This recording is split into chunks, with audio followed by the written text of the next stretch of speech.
صبر کرنا ہے. الذین اذا اصابتهم مصیبہ قالوا انا للہ و انا الیہ راجعون. جب کوئی مصیبت پہنچے اس کا ایک ہی حل ہے, اس کا ایک ہی تریاق ہے کہ آپ اپنے رب کی بارگاہ میں سر تسلیم خم کر دیں.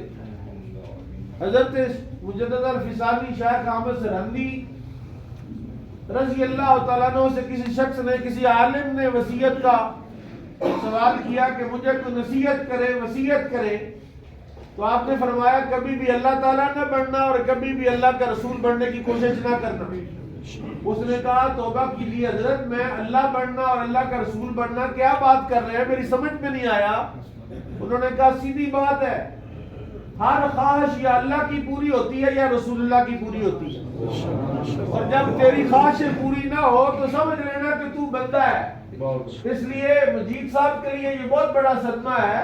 کسی باپ کے لیے اپنے بیٹے کا جنازہ اٹھانا اس سے بڑی کوئی آزمائش نہیں ہے. اللہ تعالیٰ حاجی مجید صاحب کو صبر عطا فرمائے, اور اس بچے نے جو بیماری, جو دکھ جھیلا ہے, اللہ قبر میں اس کا صلہ عطا فرمائے.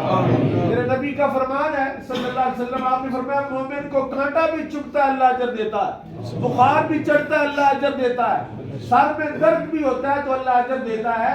اس بچے نے تو بڑی آزمائش میں سے زندگی گزاری ہے اور بڑی مشکل میں سے گزرا ہے. اللہ تعالیٰ اس بچے کی اگلی منزلیں آسان فرمائے. خوش نصیب ہے, ماہ رمضان ہے, عشرہ مغفرت ہے, اور یہ اللہ کا مہمان بن رہا ہے, اور اللہ کا مہمان مہینہ ہے. دعا کرے اللہ تعالیٰ ایسی موت ہم سب کو نصیب فرمائے.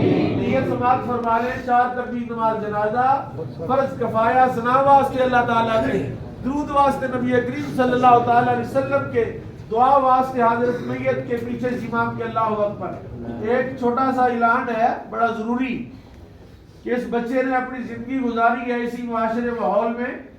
اگر کسی شخص کے ساتھ کوئی لین دین کے معاملے میں یا کوئی گفتگو اور کلام میں کوئی زیادتی ہوگی تو اللہ کی رضا کے لیے اسے معاف فرما دے, اور باقی اگر کوئی لین دین ہو تو حاجی مجید صاحب اس کے ذمہ دار ہے.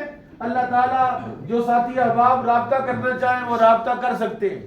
قرآن شریف کا ختم پاک انشاءاللہ فجر کی نماز کے بعد مدینہ مسجد میں ہوگا. تمام احباب شرکت فرما کر ثواب حاصل فرمائیں.